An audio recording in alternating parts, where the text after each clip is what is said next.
नमस्कार, मी हर्षद माने। आज आपल्या व्हिडिओचा विषय आहे कोकणामध्ये कोणते 30 वेगवेगळे उद्योग सुरू झाले पाहिजेत। कोकणाकडे जाणाऱ्या तरुणांचा लोंढा वाढतो आहे, वाढणार आहे आणि त्यांच्या मनामध्ये हा एकच प्रश्न आहे की तिथे जाऊन मला तिकडे जायचं तर आहे, पण मी कुठला उद्योग सुरू करावा। आणि म्हणून मी उद्योगांची एक लिस्ट तयार केलेली आहे की जी आपण कोकणामध्ये तयार करू शकतो। जी ही सगळी उत्पादनं आहेत ही सगळी कोकणामध्ये घेऊ शकतो। आणि मागच्या व्हिडिओमध्ये मी जो विषय मांडला होता की मराठी उद्योजकांची एक चूक काय होते, तर मराठी उद्योजक स्वतःचा ब्रँड तयार करत नाहीत। तर वेगवेगळ्या प्रकारचे ब्रँड तयार करून कोकणातील उद्योजकांनी ह्या वस्तू बाजारपेठेमध्ये आणल्या पाहिजेत। आणि तसं जर आणलं तर कोकणी अर्थव्यवस्थेला प्रचंड मोठ्या प्रमाणामध्ये उभारी येऊ शकेल। आणि हे सगळे लघु उद्योग आहेत, हे सगळे लघु उद्योग किंवा मध्यम उद्योग कोकणामध्ये खूप मोठ्या प्रमाणामध्ये इंडस्ट्री तयार करतील, रोजगार निर्माण करतील, उद्योजकता येईल, उत्पादकता येईल, सगळे बेनिफिट्स आपल्याला कोकणामध्ये मिळू शकतात। कोरोनानंतर इकॉनॉमी रिव्हाइव्ह करण्यासाठी पंतप्रधानांनी खूप मोठ्या आर्थिक मदतीची घोषणा केली। त्याच्यानंतर मी एक व्हिडिओ प्रसारित केला होता की ह्या प्रकारच्या मदतीचा खूप मोठ्या प्रमाणामध्ये हिस्सा आपल्याला कोकणामध्ये कसा घेता येईल। त्या विषयाला अनुसरून मी असं म्हणतोय की हे जे मी तुमच्यासमोर ते उद्योग सांगणार आहे, 30 जे उद्योग आहेत त्याचे मी 3 भागात विभागणी केलेली आहे। मोठ्या भांडवलाचे उद्योग, मध्यम भांडवलाचे उद्योग आणि लघु भांडवलाचे उद्योग। आपली ज्याप्रमाणे गुंतवणुकीची क्षमता असेल, जे मी तुम्हाला आता ह्याच्या पुढे आकडे सुद्धा सांगणार आहे की साधारणतः प्रोजेक्ट कॉस्ट काय आहे, त्या प्रोजेक्ट कॉस्टच्या 20% मार्जिन मनी तुम्हाला द्यायचं आहे, हे लक्षात घ्या। त्याच्यामुळे आपली गुंतवणुकीची क्षमता लक्षात घेऊन त्याच्या अनुषंगाने प्रोजेक्ट रिपोर्ट्स मोठ्या प्रमाणामध्ये नाबार्डकडे, सिडबीकडे, बँकांकडे गेले पाहिजेत।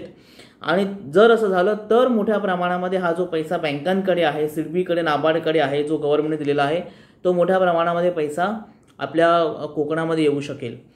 यातल्या बहुतांशी उद्योगांना अनुदानसुद्धा उपलब्ध आहेत। त्या अनुदानांसाठी तुम्ही तालुका कृषी अधिकारी जो आहे किंवा पशुवैद्यकीय अधिकारी जे आहेत त्यांच्याकडे जर तुम्ही इन्क्वायरी केली तर तुम्हाला या अनुदानांची सुद्धा माहिती मिळू शकेल। या व्यतिरिक्त अजूनही अनुदानं गव्हर्नमेंटची आहेत, मात्र अनुदानांपेक्षा आपल्याला लक्ष द्यायचं आहे मुख्य ते म्हणजे की कुठला बिझनेस हा अधिक चांगल्या प्रमाणामध्ये आणि लॉंग टर्म तो राहील। हे सगळे बिझनेस मी जे तुमच्यासमोर मांडणार आहे हे FMCG या कॅटेगरीमध्ये मोडतात। आणि त्याच्यामुळे कोकणामधून आपण शेती आणि शेतीपूरक उद्योगांविषयी नेहमीच बोलतो, याच्यामध्येही ते आहेत, पण त्याच्या व्यतिरिक्त इतर जे FMCG प्रोडक्ट्स आहेत, FMCG उद्योग आहेत, ते जर आपण मोठ्या प्रमाणामध्ये निर्माण केले आणि हे सगळे उत्पादक उद्योजक आहेत, मॅन्युफॅक्चरिंग बिझनेसेस आहेत, हे जर आपल्या कोकणामध्ये निर्माण झाले तर खूप मोठ्या प्रमाणामध्ये बेनिफिट कोकणाला मिळू शकेल। सो आपण सुरू करूया कोकणामध्ये कोणते 30 उद्योग सुरू होऊ शकतात। पहिल्यांदा आपण सुरू करूया मोठ्या भांडवलाचे उद्योग। याच्यामध्ये मला अपेक्षित आहे की संपूर्ण कोकण पट्ट्यामध्ये किमान एक जरी उद्योग सुरू झाला तरीसुद्धा कोकणसाठी ते फायदेशीर ठरेल आणि जो उद्योजक आहे त्याच्यासाठी सुद्धा ते फायदेशीर ठरेल, कारण हा मोठ्या भांडवलाचा उद्योग आहे आणि त्याच्यामुळे ज्यांच्याकडे कॅपॅसिटी आहे इन्व्हेस्टमेंटची ते हे बिझनेस सुरू करू शकतात। पहिला आहे फूड पार्क। फूड पार्क म्हणजे काय, तर फूड पार्क म्हणजे एक अशी फॅसिलिटी असते ज्याच्यामध्ये अनेक प्रकारचे फूड प्रोसेसिंग युनिट्स असतात। फूड प्रोसेसिंग युनिट्समध्ये अगदी एखादा सरबत बनवणारा असेल, कोकम सरबत बनवणाऱ्यापासून ते अगदी फिश कॅनिंग करणाऱ्यांपर्यंत असे कितीही प्रकारचे बिझनेस त्याच्यामध्ये इन्व्हॉल्व होऊ शकतात। याच्यामध्ये आपण जे बिझनेस घेणार आहोत बऱ्यापैकी, कारण कोकणामध्ये फळं चांगली मिळतात, त्याच्यामुळे जो फळ प्रक्रिया उद्योग आहे हा कोकणामध्ये खूप मोठ्या प्रमाणामध्ये चालू शकतो, अजूनही चालतो आहे।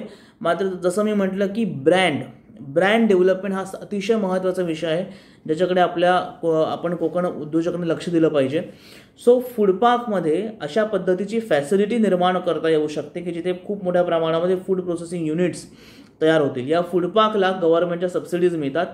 फूड प्रोसेसिंगची स्वतःची मिनिस्ट्री आहे गव्हर्नमेंटची, त्याच्या वेबसाईटवर जर तुम्ही गेला तरी तुम्हाला त्या फूड पार्कसाठीची जी सबसिडी आहे ती तुम्हाला मिळू शकेल।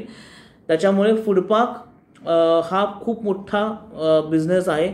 याच्यामध्ये मला अपेक्षित आहे की पूर्ण कोकणमध्ये एक जरी फूड पार्क झालं किंवा 3 जिल्ह्यांमध्ये मिळून रायगड, रत्नागिरी, सिंधुदुर्गमध्ये प्रत्येक जिल्ह्यामध्ये एक जरी फूड पार्क झालं तरीसुद्धा खूप मोठ्या प्रमाणामध्ये त्या इंडस्ट्रीला फूड प्रोसेसिंग युनिट्सना बढावा मिळू शकेल। कारण एका ठिकाणी फूड पार्कचं निर्माण झालं तर त्या ठिकाणी सबसिडी मिळते, ती सबसिडी सगळ्या फूड प्रोसेसिंग युनिट्सना सुद्धा वाटली जाते, फूड प्रोसेसिंग युनिटला सुद्धा सबसिडी मिळते. त्याच्यामुळे सबसिडी हा एक खूप महत्त्वाचा ह्याच्यामध्ये भाग आहे.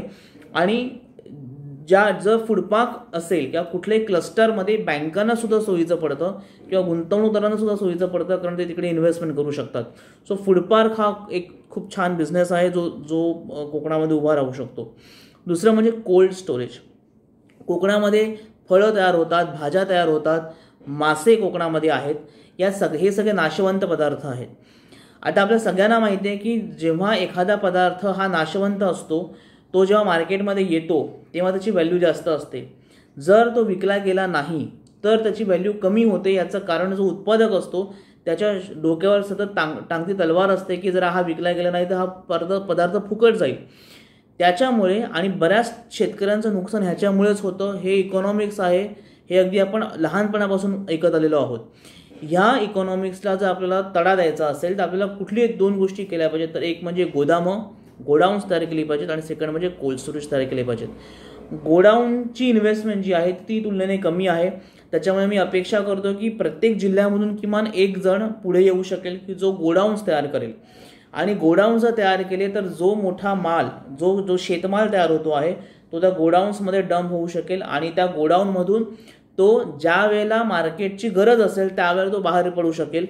जर मार्केटची गरज नसताना जर माल आला तर सप्लाय वाढतो, पुरवठा वाढतो आणि त्याच्यामुळे प्राइजेस पडतात. हे आपल्याला इकॉनॉमिक्स माहिती आहे शेतीचं. त्याच्यामुळे गोदामांची आवश्यकता यासाठी आहे. प्रत्येक जिल्ह्यांमध्ये आपल्याकडे पनवेलजवळ बरीच गोदामं आहेत, पण प्रत्येक जिल्ह्यामध्ये आपल्याला गोदामांची आवश्यकता आहे, कारण प्रत्येक जिल्ह्यामध्ये तो माल तिकडे साठवला जाऊ शकेल. त्याच्यामुळे ज्यांना गोदामं निर्माण करायची असतील, गोडाऊन्स तयार करायचे असतील, त्यांच्यासाठी सुद्धा खूप चांगला बिझनेस आहे. आणि सेकंडली जे नाशवंत पदार्थ आहे ज्यांना कोल्ड स्टोरेजची आवश्यकता असते, जसं दूध आहे, फळं आहेत किंवा मासे आहेत, सगळ्यात महत्त्वाचं त्यांच्यासाठी कोल्ड स्टोरेजेस उभे राहिले पाहिजेत. आता मी अशी अपेक्षा करतो की संपूर्ण कोकणामध्ये किमान एक जरी कोल्ड स्टोरेज उभं राहिलं चांगल्या मोठ्या क्षमतेचं, किंवा ते क्षमता नंतर आपण वाढवत गेली तरी पण संपूर्ण कोकणात त्याचा फायदा होऊ शकेल. स्पेशली एक्सपोर्ट वाढवण्यासाठी कोकणामधला हा फायदा होऊ शकेल. त्याच्यामुळे कोल्ड स्टोरेज हा एक खूप चांगला बिझनेस आहे. फूड पार्कसाठीची इन्व्हेस्टमेंट जी आहे ती सुद्धा 1 कोटी 2 कोटी ते 10 कोटीपर्यंत किंवा त्याच्या पुढेही जाऊ शकते. कोल्ड स्टोरेजची सुद्धा इन्व्हेस्टमेंट 1, 2, 3 कोटींपर्यंत जाऊ शकते. आणि हे सगळे मी तुम्हाला जे बिझनेसेस सांगतो आहे त्या सगळ्या बिझनेसेसचे ड्राफ्ट प्रोजेक्ट रिपोर्ट हे नाबार्डच्या वेबसाईटवर किंवा MSMEDIच्या वेबसाईटवर उपलब्ध आहेत. फूड पार्कचा प्रोजेक्ट रिपोर्ट उपलब्ध नाही, कारण फूड पार्क ही एक संकल्पना आहे. पण कोल्ड स्टोरेजचा प्रोजेक्ट रिपोर्ट MSMEDIच्या वेबसाईटवर उपलब्ध आहे. ड्राफ्ट प्रोजेक्ट रिपोर्ट आहे, अर्थात आपल्या कस्टमायझेशनप्रमाणे तो बदलून आपल्याला तो सबमिट करायचा आहे. तिसरा आहे दुग्ध व्यवसाय. हा किती मोठा प्रॉब्लेम आहे बघा कोकणामध्ये. कोकणाला स्वतःचा दुधाचा ब्रँड नाही. कोकणामध्ये दूध निर्माण होतं, मात्र ज्याप्रमाणे देशावर कोल्हापूरमध्ये किंवा बाहेरून जेव्हा जसं दूध येतं तिकडे ज्या प्रमाणामध्ये एक कोऑपरेटिव्ह बेसिसवर दूध तयार केलं जातं त्याप्रमाणे कोऑपरेटिव्ह बेसिसवर दूध कोकणामध्ये निर्माण होत नाही. ही खूप मोठी गॅप आहे आणि ही गॅप आपण भरून काढली पाहिजे. त्याच्यामुळे कोकणामध्ये दुग्ध व्यवसाय, दुग्ध प्रक्रिया उद्योग सुरू झाला पाहिजे आणि जो तो सुरू करेल त्याला फर्स्ट मुव्हिंग ॲडव्हान्टेज असेल. अर्थात ज्या पद्धतीची यंत्रणा ही संपूर्ण गावांमध्ये आहे, जसं गुजरातमध्ये आहे, आणंदमध्ये आहे किंवा कोल्हापूरमध्ये आहे, ज्या ठिकाणी प्रोसेसिंग युनिट्स आहेत दुधाचे त्या ठिकाणी ही यंत्रणा संपूर्ण गावामध्ये पसरलेली असते. काय असते यंत्रणा? तर गावागावांमधून जे शेतकरी आहेत, जे दूध किंवा पशुपालन जे आहे शेतकरी, ते दूध आणून कलेक्शन सेंटरला देतात. मिल्क कलेक्शन सेंटर प्रत्येक गावामध्ये किंवा तालुका निहाय असतं, त्याला ते देतात आणि ते जे दूध आहे ते मग प्रोसेसिंग युनिटला पाठवलं जातं. प्रोसेसिंग युनिटमध्ये 2 प्रक्रिया चालतात. एक असते चिलिंग प्रक्रिया असं ज्याला म्हणतात. सो असं प्रपोज करतो मी की हे जे चिलिंग प्रोसेस आहेत किंवा मिल्क चिलिंग सेंटर्स जे आहेत, म्हणजे दूध थंड करण्याचे जे सेंटर्स आहेत, हे प्रत्येक जिल्ह्याअंतर्गत सुद्धा होऊ दे. म्हणजे समजा संपूर्ण कोकणमध्ये मिळून एक प्रोसेसिंग युनिट झालं, पाश्चरायझेशन युनिट आपण ज्याला म्हणतो ते झालं, तर जे चिलिंग सेंटर्स आहेत ते पूर्ण जिल्ह्यांमध्ये होऊ दे. त्याचं कारण चिल केल्यानंतर जे दूध आहे ते सुद्धा प्रोसेस करून त्याचे वेगवेगळ्या प्रकारचे पदार्थ तयार करण्याच्या अनेक लघु उद्योग आपण तयार करू शकतो. त्याच्यामुळे जिल्हा निहाय समजा चिलिंग सेंटर तयार झालं तर जिल्ह्यामध्येच दूध प्रक्रियेचे अनेक लघु उद्योग तयार होतील, जे वेगवेगळ्या ब्रँड्सने बाजारामध्ये येऊ शकतात किंवा स्थानिक ब्रँडमध्ये सुद्धा येऊ शकतात. त्याच्यामुळे दुग्ध व्यवसाय खूप मोठा किंवा प्रोसेसिंग, आपण इकडे प्रोसेसिंग घेतो सध्या, मिल्क प्रोसेसिंग हे खूप मोठा बिझनेस आहे. वाईन, कोकणामध्ये जी फळं बनतात त्याची उत्कृष्ट वाईन बनू शकते. नाशिकमध्ये द्राक्षाच्या वाईन फेमस आहे, त्याप्रमाणे कोकणामध्ये जांभूळ, करवंद, फणस आणि कोकम यांच्यासुद्धा वाईन बनवू शकतात. त्याचे काही प्रयत्न अर्थात कोकणात चालू आहेत, मात्र त्याला अजून मूर्त रूप आलेलं नाही आहे, की जे रूप कमर्शियल आपण ज्याला म्हणतो तसं रूप त्याला आलेलं नाही आहे. ते आलं पाहिजे, ते येण्याची आवश्यकता आहे. पॅकेज ड्रिंकिंग वॉटर, आता अर्थात हे मी जरी कोकणामध्ये पूर्ण कोकणामध्ये मिळून एक असं जरी मी घेतलेलं असलं तरीसुद्धा हे अनेक ठिकाणी बनवू शकतं, कारण कोकणामध्ये खूप डोंगर आहेत, धबधबे आहेत, अनेक शुद्ध पाण्याचे स्रोत आहेत आणि त्याहीपेक्षा चांगलं महत्त्वाचं म्हणजे ज्याच्यामध्ये चांगले मिनरल्स आहेत असे आपल्याकडे खूप चांगले स्रोत आहेत पाण्याचे. त्याच्यामुळे तिकडे पॅकेज ड्रिंकिंग वॉटर होऊ शकतं. संपूर्ण कोकणमध्ये मिळून एक जरी पॅकेज ड्रिंकिंग वॉटरचं युनिट झालं तरीसुद्धा त्याला अनेक प्रकारचा सप्लाय करणारे लोक येऊ शकतात. त्याच्यामुळे त्याच्यामध्ये अनेक ॲन्सिलरी बिझनेसेस वाढू शकतात. मात्र कोकणामध्ये किमान आपण असं म्हणू की 3 जिल्ह्यांमध्ये किमान 3 असे पॅकेज ड्रिंकिंग बिझनेसेस सुरू हवेत. साधारणतः 1 कोटीची इन्व्हेस्टमेंट त्याला आहे. त्याच्यामध्ये लघुसुद्धा आहे, मीडियम प्रमाणातसुद्धा आहे आणि मोठंसुद्धा आहे. फिश कॅनिंग ही गोष्ट आपल्याकडे फार नवीन आहे. जरी आपल्याकडे मासे असले, मोठ्या प्रमाणामध्ये असले, तरी पण फिश कॅनिंग आपल्याकडे होत नाही, कारण आपल्याकडे माशांचा पुरवठा बराच आहे. त्याच्यामुळे कॅन केलेले मासे आपल्याला कदाचित तुम्ही ऐकले पण नसतील की कॅन करून मासे कशा पद्धतीचे असतात. मात्र जर तुम्ही आंतरराष्ट्रीय बाजारामध्ये गेलात तर तुम्हाला कळेल की वेगवेगळ्या प्रकारचे मासे हे कॅन करून दिले जातात. त्याच्यामध्ये प्रकार असतात. म्हणजे टोमॅटो करीमध्ये ते कॅन केले जाऊ शकतात किंवा ब्राईनमध्ये ते कॅन केले जाऊ शकतात किंवा तेलामध्ये ते कॅन केले जाऊ शकतात. त्यामुळे फिश कॅनिंग ही सायन्स आहे आणि जे आपल्याकडे शिकवलं जातं त्याच्यामुळे फिश कॅनिंगचा खूप मोठा बिझनेस आहे. सध्याच्या घडीला म्हणजे 2 जे मोठे मासे फिश कॅन केले जातात. एक आहे ट्यूनाला प्रचंड जगभरामध्ये मागणी आहे, पण आपल्याकडे तो मिळत नाही. आपल्याकडे जो मासा मिळतो तो म्हणजे मॅक्रेल, म्हणजे बांगडा, त्याला खूप मोठ्या प्रमाणामध्ये मागणी आहे. त्याच्यामुळे फिश कॅनिंग हा जर बिझनेस कोणी सुरू केला आणि त्याचं एकच युनिट मी अपेक्षित करतोय कोकणामध्ये, कारण त्याला खूप मोठ्या प्रमाणामध्ये मार्केटिंग करावं लागेल आणि त्याच्यामुळे आणि दुसरी गोष्ट म्हणजे आपल्याकडे त्याला डिमांड मिळणार नाही, बहुधा डिमांड मिळणार नाही, पण मोठा डिमांड त्याला मिळू शकेल नॉर्थमध्ये आणि एक्सपोर्टला त्याला खूप मोठा डिमांड मिळू शकेल.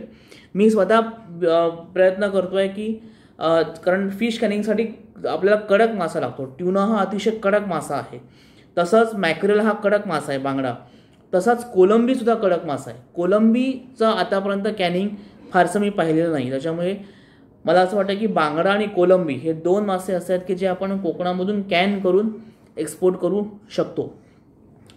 काजू प्रक्रिया युनिट, आता आपल्याकडे माहिती आहे की खूप मोठ्या प्रमाणामध्ये काजू कोकणामध्ये तयार होतो आणि दुर्दैवाने दरवर्षीची गोष्ट आहे की कोकणातल्या काजू उत्पादकांना तो अतिशय कमी रेटमध्ये द्यावा लागतो. याची 2 कारणं. एक म्हणजे आपल्याकडे प्रोसेसिंग होत नाही त्याचं. कोकणामध्ये काजूचं प्रोसेसिंग वरचेवर झालं पाहिजे किंवा मोठ्या प्रमाणात झालं पाहिजे.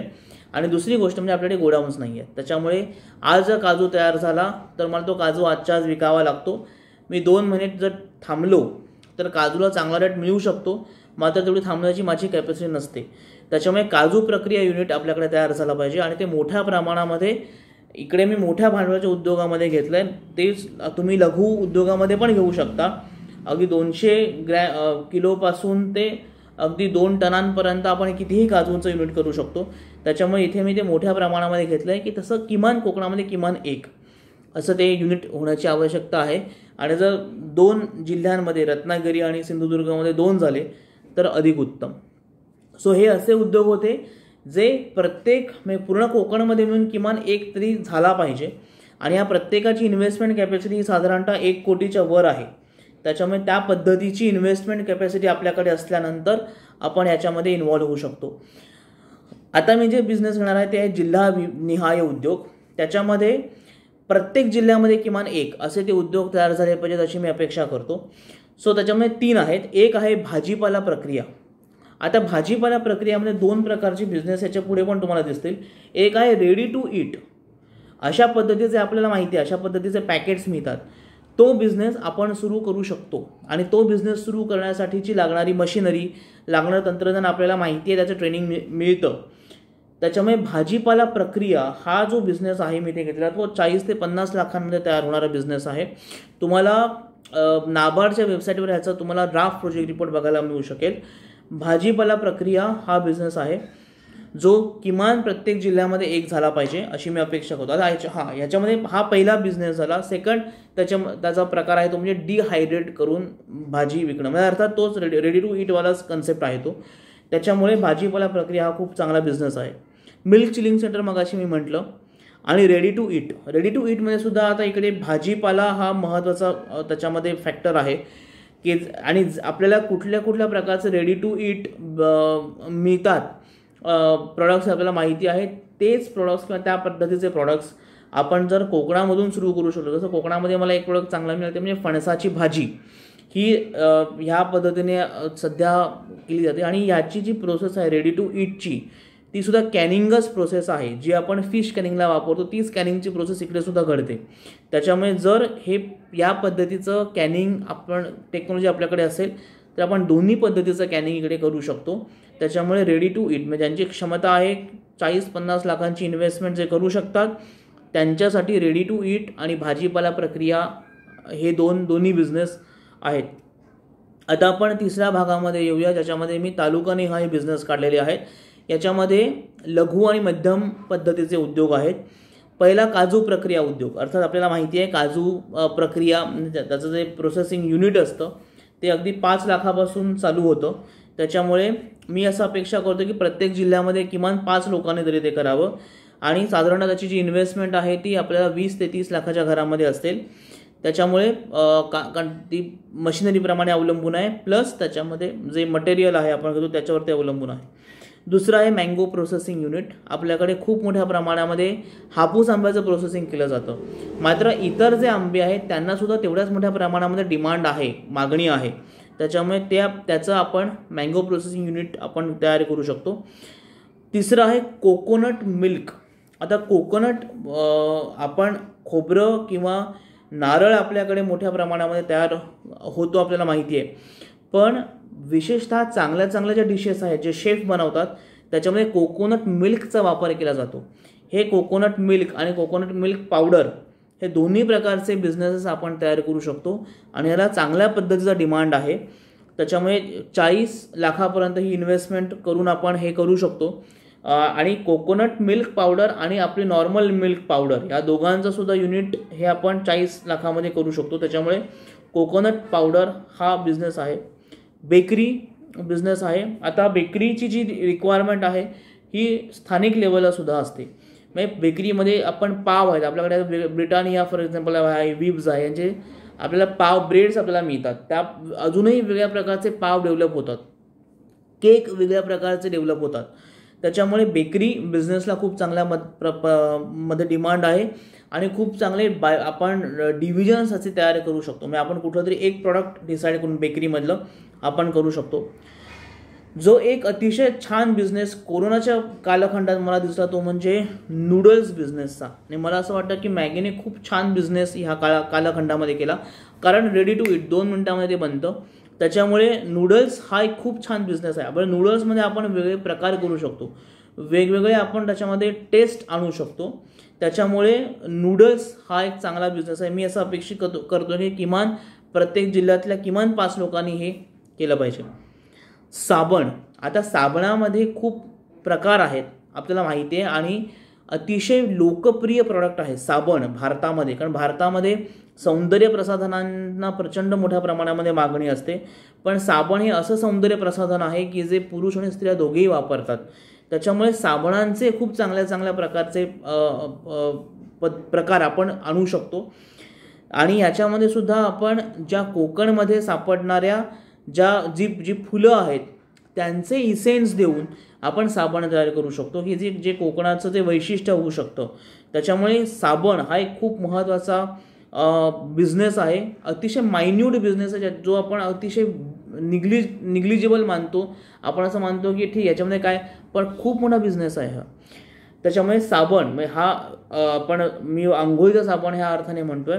सेम आपण भांड्यांचं साबण, कपड्यांचं साबण आणि कपड्यांचं आणि भांड्यांचं जे हे आहे लिक्विड स्वरूपातला साबण अशा पद्धतीचे, किंवा इव्हन आपण हँडवॉश जो वापरतो तो अतिशय आवश्यक गोष्ट झालेली आहे कोरोनामध्ये, हँडवॉश. आणि त्याच्याबरोबरीने जसं डेटॉल किंवा सेव्हलॉन आहे त्या पद्धतीचं समजा आपण अँटीसेप्टिक लिक्विड्स जर तयार करू शकलो, ह्या सगळ्याचं आपण एक बिझनेस प्रोडक्ट लाईन्स आपण तयार करू शकतो. त्याच्यामुळे साबण, डिटर्जंट, कपड्यांचा साबण, भांड्यांचा साबण, भांड्यांचं लिक्विड सोप, हँडवॉश, हे सगळे जे बिझनेस लाईन्स आहेत ते आपण तयार करू शकतो. आणि खूप मोठा मार्केट त्याच्यामध्ये आहे. याच्यामध्ये 2 महत्त्वाच्या गोष्टी आपल्याला बघितल्या पाहिजेत. एक म्हणजे हे जे मार्केट आहे हे मार्केट केवळ जाहिरातींवर आधारलेलं नाही. आपण असं म्हणू की अरे एवढे मोठमोठे ब्रँड्स आहेत ते जाहिराती करतात, मग त्यांना एवढ्या मोठ्या प्रमाणामध्ये डिमांड येतो, असं नाही आहे. तुम्ही लोकल स्वरूपामध्ये सुद्धा हे तयार करू शकता. तुमची क्वालिटी चांगली असेल तर तुम्हाला लोकलमधून सुद्धा तुम्हाला ग्लोबलला जाता येईल. त्याच्यामुळे हा खूप महत्त्वाचा बिझनेस आहे. वेफर्स, आता वेफर्स अनेक प्रकारचे वेफर्स आहेत. याच्यामध्ये आपण टोमॅटो, केळी आणि बटाटा हे आपण महत्त्वाचे वेफर्स घेतो. हे वेफर्स किंवा हे चिप्स जे आहेत हे अनेक प्रकारे आपल्याला मिळतात. अगदी म्हणजे आपल्याला रफल लेससारखे आपल्याला किंवा अमेरिकन जे मोठे ब्रँड्स आहेत त्यांचे आपल्याला पॅक बंदसुद्धा आपण विकत घेतो. आणि ट्रेनमध्ये जाताना आपण नुसते विदाऊट ब्रँड असलेसुद्धा आपण विकत घेतो. याचे आपण आपला ब्रँड तयार करून आपण आणू शकतो. जसं पार्लेने आणलेलं आहे त्याप्रमाणे आपण आपला ब्रँड तयार करून एक चांगल्या पद्धतीचं पॅकेजिंग करून आपण आणि एक चांगल्या पद्धतीची SOP ठरवून देऊन जिथे प्रोडक्शन बनतं त्याचं सगळं हायजीन, क्वालिटी सगळं प्रॉपर मेंटेन करून आपण वेफर्स एक ब्रँड आणू शकतो.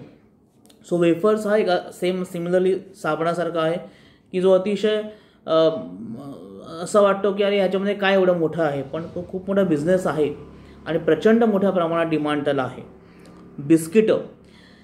बिस्किटांसारखा मला वाटतं एक असा जर साबणांचं आहे तसंच आहे की खूप त्याच्यामध्ये व्हरायटीज आपण तयार करू शकतो. त्याच्यामुळे बिस्किटांसारखा असा बिझनेस नाही मला वाटतं की जो एकच बिझनेस आपण घेऊन आपण त्याच्यामध्ये प्रचंड मोठ्या प्रमाणामध्ये काम करू शकतो.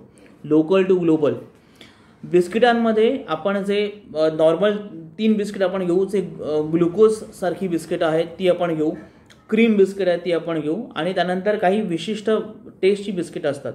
याच्यामध्ये मला कोकणासाठी विशेषतः असं वाटतं की कोकोनट बिस्किट हा एक खूप छान प्रकार मला वाटतं होऊ शकेल की जो सध्या कोकोनट बिस्किट बनतं मार्केटमध्ये सुद्धा आहे आणि खूप मोठ्या प्रमाणामध्ये ते लोकांना आवडतं सुद्धा आहे. त्याच्यामुळे कोकोनट बिस्किट हा आपण तयार करू शकतो. सो बिस्किट बनव, आणि मला अपेक्षा आहे की किमान प्रत्येक जिल्ह्यातून 5 लोक तरी 5 उद्योजक तरी पुढे येतील आणि जे बिस्किटांचा बिझनेस करतील, स्वतःचा ब्रँड बनवतील. हे सगळे बिझनेस असतात की ज्याच्यामध्ये स्वतःचा ब्रँड बनवून ते पुढे आणले गेले पाहिजे. फ्लेवर्ड मिल्क, आता आपल्याला माहिती आहे की चॉकलेट स्वरूपामध्ये दुधात चॉकलेट मिक्स करून किंवा स्ट्रॉबेरी मिक्स करून किंवा एनर्जी आहे अशा प्रकारचं फ्लेवर्ड मिल्क खूप मोठ्या प्रमाणामध्ये बाजारामध्ये येतं. त्याचं जे पॅकेजिंग आहे फ्रुटीसारखं पॅकेजिंग ते सुद्धा प्रसिद्ध आहे किंवा सगळ्यांना माहिती आहे. त्याच्यामध्ये फार मोठं काही नाही आहे, पण हे फ्लेवर्ड मिल्क खूप मोठ्या प्रमाणामध्ये त्याला डिमांड आहे. जवळजवळ सगळ्या ठिकाणी ते वापरलं जातं. त्याच्यामुळे फ्लेवर्ड मिल्कचा बिझनेस खूप मोठा आहे. अर्थात हा बिझनेस मोठ्या गुंतवणुकीचा आहे. त्याच्यामुळे 1 कोटीची किमान याला इन्व्हेस्टमेंट लागू शकते. त्याच्यामुळे मी असं अपेक्षा करतो आहे की जिल्ह्यातून किमान 3 लोकांनी तरी फ्लेवर्ड मिल्कचा बिझनेस करावा. हा जर केला तर जी लोक मिल्क प्रोसेसिंग करता आहेत आणि जे पशुपालक जे आहेत, जे दूध विकता आहेत, त्यांनासुद्धा हा अजून एक डिमांड मिळू शकेल. कारण फ्लेवर्ड मिल्क बनवणारी लोक ते घेऊ शकतील. फ्लेवर्ड मिल्कनंतर अर्थातच आपल्याला जे प्रोसेसिंगमध्ये सगळ्यात सोपं आहे ते म्हणजे तूप आणि दही. सध्या आपल्याला माहिती आहे की ज्या देशी गायी आहेत त्यांच्या तुपाला खूप मोठ्या प्रमाणामध्ये मागणी आहे. त्याच्यामुळे अशा पद्धतीच्या देशी गाई आपल्या कोकणामध्ये उपलब्ध आहेत. कोकण कृषी विद्यापीठामध्ये अशा गायींची पैदास केली जाते. त्यांची जी ब्रीड आहे ती ब्रीड आपण आपल्याकडे पाहून आपण त्यातून दूध घेऊ शकतो, किंवा प्रत्येक जिल्हानिहाय जे चिलिंग सेंटर्स आपण म्हटले तसे जर डेव्हलप झाले तर त्याच्या दुधापासून आपण तूप कढवू शकतो, त्याचं दही होऊ शकतं, किंवा जे प्रोसेसिंग युनिट्स आहेत त्यांच्याकडून आपण मोठ्या प्रमाणामध्ये हे घेऊ शकतो. त्याच्यामुळे दुधाचं प्रक्रियामध्ये 3 प्रकार आहेत आपण बघितले. सो फ्लेवर्ड मिल्क आणि तूप, दही, श्रीखंड या पद्धतीचे प्रॉडक्ट्स तयार केले जाऊ शकतात. पीनट बटर ह्याला खूप मोठ्या प्रमाणामध्ये मागणी आहे हे आपल्याला कळतं. इवन बटर ह्या प्रकाराला खूप मोठ्या प्रमाणामध्ये मागणी आहे आणि त्याच्यामुळे बटर मेकिंगमध्ये स्पेशली पीनट्स बटरमध्ये ज्या पद्धतीने आपण बघितलं असं की पीनट बटर ब्रँडमध्ये येतं, चांगल्या बाटलीमध्ये येतं, तशा पद्धतीची बाटली तयार करून जर ते मार्केटमध्ये आपण आणलं तर एक चांगलं प्रॉडक्ट येऊ शकतं आणि ते त्याला खूप मोठ्या प्रमाणात डिमांड आहे. त्यानंतर जॅम किंवा आपण सरबत किंवा जेली आपण ज्याप्रमाणे तयार करतो आणि त्या पद्धतीचे बिझनेसेस कोकणामध्ये आहेत, त्याचे ब्रँड्सही आहेत. त्याच पद्धतीने आपण जे जॅम तयार करण्याचा बिझनेस हा खूप मोठ्या प्रमाणामध्ये होऊ शकतो, कारण तो आणि स्पेशली आपल्या कोकणामध्ये जिथे फळं मिळतात खूप मोठ्या प्रमाणामध्ये, तो जॅमचा बिझनेस खूप मोठ्या प्रमाणामध्ये होऊ शकतो. पोह्यांचा बिझनेस हा खूप मोठ्या प्रमाणामध्ये होऊ शकतो. जसं मागच्या मी व्हिडिओमध्ये म्हटलं होतं की मी मध्यंतरी जे ब्रँडेड पोहे आणले ते मला 90 रुपये किलोने मिळाले. जे मला माहिती की सुटे पोहे मला कोकणामध्ये 35 ते 40 रुपये किलोने मिळतात. म्हणजे ते जर मी उत्तम पद्धतीने निवडले पोहे, त्याचं ब्रँडिंग केलं, पॅकेजिंग केलं तर त्याची दुप्पट होते व्हॅल्यू जवळजवळ. त्याच्यामुळे पोह्यांचा खूप मोठा बिझनेस आहे आणि हे सगळे मी ब्रँडेड बिझनेस असं म्हणतो आहे. त्याप्रमाणे ज्यूट प्रॉडक्ट्स आणि लेदर प्रॉडक्ट्स, चामड्यांच्या वस्तूंनासुद्धा खूप मोठ्या प्रमाणामध्ये मागणी आहे. ज्यूट प्रॉडक्ट्सना खूप मोठ्या प्रमाणामध्ये मागणी आहे आणि कोकणामध्ये हे सगळं होऊ शकतं. कोकणामध्ये ह्या पद्धतीचं जे रॉ मटेरियल आहे ते अवेलेबल आहे. चामड्याच्या वस्तूसुद्धा मुंबईमध्ये खूप मोठ्या प्रमाणामध्ये विकल्या जातात, किंवा अगदी त्या साध्या मध्यमवर्गीयापासून तर श्रीमंतांपर्यंत ते विकले जातात. त्याच्यामुळे त्याच्या मॅन्युफॅक्चरिंगलासुद्धा खूप मोठ्या प्रमाणामध्ये डिमांड आहे. मी असं अपेक्षित करतो की किमान 10 जणांनी प्रत्येक जिल्ह्यामध्ये ह्या पद्धतीचे बिझनेस सुरू करावे, ज्यूट प्रॉडक्ट्सचे, लेदर प्रॉडक्ट्सचे. फणसाला खूप मोठ्या प्रमाणामध्ये मागणी आहे हे आपल्याला माहिती आहे. त्याच्यामुळे फणसाचे वेगवेगळे प्रॉडक्ट्स तयार करून, पदार्थ तयार करून ते विकले जाऊ शकतात. कोकमचे वेगळे पदार्थ तयार करून विकले जाऊ शकतात. त्याच्यामध्ये कोकम सरबत किंवा कोकम आगळ हे आपल्या सगळ्यांना माहिती आहेच. कोकम बटरला खूप मोठ्या प्रमाणामध्ये मागणी आहे, पण कोकम बटर हे B2B प्रोडक्ट आहे. कोकम बटर हे साधारणतः जे तेल असतं किंवा जे फार्मास्युटिकल बिझनेसेसमध्ये वापरले जातात कोकम बटर, त्याच्यामुळे कोकम बटरला खूप मोठ्या प्रमाणामध्ये डिमांड आहे. कोकम प्रोसेसिंगला आपण वाव देऊ शकतो आणि विशेषतः ज्या पद्धतीचं कोकम कोकणामध्ये मिळतं ते पाहता किमान प्रत्येक जिल्ह्यामध्ये 10 लोकांनी तरी हा बिझनेस सुरू करावा. हे साधारणतः सगळे आपण जे म्हणतो मागचे काही बिझनेस हे सगळे 20-30 लाखाचे बिझनेसेस आहेत. दूध पावडरचं मगाशी आपण म्हटलं होतं, आणि सरबत आणि ज्युसेसचं आपण मगाशीच म्हटलं. सरबत आणि ज्युसेस हा आपल्याकडे कोकणामध्ये या पद्धतीचे प्रॉडक्ट्स आहेत आणि आताही बरीच लोक ते पदार्थ विकतात. मात्र तुम्ही जर नॅचरल्स किंवा अशा पद्धतीचे जर तुम्ही जर ज्युसेस बघितले तर ते ज्या सुंदर पद्धतीच्या पेट बॉटल्सच्या ब्रँडिंग पॅकेजिंगमध्ये आणि ब्रँडिंगमध्ये येतात, तशा पद्धतीचं ब्रँडिंग तशा पद्धतीचं पॅकेजिंग आणि मग त्याचं ब्रँडिंग हे होण्याची आवश्यकता आहे. तर खूप हा खूप मोठा डिमांडवाला प्रॉडक्ट आहे. फक्त भारतात नाही, हा एक्सपोर्टसुद्धा खूप मोठ्या प्रमाणामध्ये होतो. सो हे आता हे आपण जे बघितले ते उद्योग होते सगळे जे वेगवेगळ्या प्रकारच्या उत्पादनांचे होते. आता ह्याला सपोर्टिव्ह असे 3 उद्योग आहेत जे आपण तयार करू शकतो की ज्याची इन्व्हेस्टमेंट तुलनेने कमी आहे पण त्याची रिक्वायरमेंट प्रचंड असणार आहे. पहिलं म्हणजे पिकअप व्हॅन. आपण साधा टाटा एस किंवा मॅक्सिमा वगैरे आपण जर घेऊ शकत असू तर खूप मोठ्या प्रमाणामध्ये गरज लागणार आहे की कच्चा माल इकडून तिकडे न्यायचा आहे कोकणामध्ये, किंवा पक्का माल आपल्याला कोकणातून मुंबईमध्ये आणायचा आहे, यासाठी पिकअप व्हॅनची आवश्यकता लागू शकते. दुसरं आहे रिफर व्हॅन. रिफर व्हॅन म्हणजे कोल्ड स्टोरेजसारखी व्हॅन असते ती. त्याच्यामध्ये तापमान हे मेंटेन केलं असतं कोल्ड स्टोरेजसारखं कमी. ती व्हॅन आपली साधी फॉर एक्झाम्पल टाटा एसची बॉडी घेतली, त्याच्यावर रिफर व्हॅनचा जो कंटेनर आहे तो कस्टमाइज करून आपल्याला मिळतो. सो रिफर व्हॅनसुद्धा आवश्यक आहे. सो रिफर व्हॅन आणि पिकअप व्हॅन हे 2 सपोर्ट बिझनेस आहेत की जे आपल्याकडे तयार होऊ शकतात. तिसरं आहे फूड व्हॅन. फूड व्हॅनमध्ये 2 पद्धतीचे आपल्याला फूड व्हॅन्स आपल्याला बघायला मिळू शकतात. एक आहे की जी आपण जसं आपण रस्त्यावर आपण जे खातो तेव्हा जी लागते फूड व्हॅन, त्या पद्धतीचं आपण स्ट्रक्चर डेव्हलप करू शकतो. आणि दुसरी व्हॅन म्हणजे आता किंवा दुसऱ्या पद्धत म्हणजे जे फास्ट फूड पद्धतीचे जेवण आहे त्याच्यासाठी सुद्धा कस्टमाइज व्हॅन आता मिळायला लागलेल्या आहेत. उदाहरणार्थ पाणीपुरी, त्याच्यासाठीची कस्टमाइज व्हॅन की जिथे कमीत कमी हँडलिंग, आपल्याला पाणीपुरी कशा पद्धतीने देतात आपल्याला माहिती आहे, तसं न करता ती मशिनरी लावलेली असते पाणीपुरीची आणि त्या पद्धतीचे पाणी पुरी पुढे सरकते. अशा पद्धतीच्या सुद्धा व्हॅन्स आता अवेलेबल आहेत. त्याच्यामुळे ह्या 3 सपोर्ट सिस्टीम आहेत मला वाटतं की ज्या कोकणच्या ह्या बाकीच्या उत्पादक उद्योजकांना फार महत्त्वाच्या असणार आहेत. त्याच्यामुळे ह्या पद्धतीचे उद्योग कोकणामध्ये जर सुरू झाले आणि जसं मी म्हटलं की काही उद्योग आहेत की जे पूर्ण कोकणामध्ये एकच उद्योग असेल, काही उद्योग जिल्हानिहाय किमान एक असतील आणि काही उद्योग तालुकानिहाय आपल्याला 5, 10, 15, 20 लोकांनी एकत्र येऊन ते केले पाहिजेत. अशा पद्धतीचे जर उद्योग तयार झाले तर जो पंतप्रधानांनी जी घोषणा केली होती पॅकेजची, आणि नाबार्डला किंवा सिडबीला आणि बँकांना जेवढ्या मोठ्या प्रमाणामध्ये भांडवल गेलेलं आहे ते भांडवल आपल्याला कोकणामध्ये आणता येईल. आणि कोकणची अर्थव्यवस्था जर विकसित करायची असेल तर आपल्याला मोठमोठ्या प्रोजेक्ट्सची आवश्यकता नाही आहे, आपल्याला अनेक लहान प्रोजेक्ट्स आपल्याला हवी आहेत. लघु उद्योग आणि मध्यम उद्योगांमधून कोकणची अर्थव्यवस्था खूप मोठ्या प्रमाणामध्ये डेव्हलप होऊ शकते. त्याच्यामुळे या पद्धतीचा जो आराखडा आहे हा आराखडा मी आपल्यासमोर मांडला. याच्यामधून ज्यांना जो बिझनेस सिलेक्ट करावासा वाटेल तो बिझनेस तुम्ही सिलेक्ट करू शकता.